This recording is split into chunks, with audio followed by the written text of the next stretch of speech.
May ilaw sa ating bahay, kapag nawala ng kuryente, dapat automatic na mabubuhay yung ating generator para siya ang susupply sa ating bahay.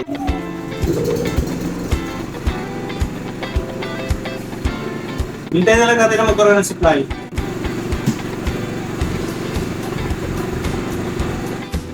At ito naman ang scenario mga ka-Best Buys, kapag bumalik na yung supply or may kuryente na galing sa ating mains.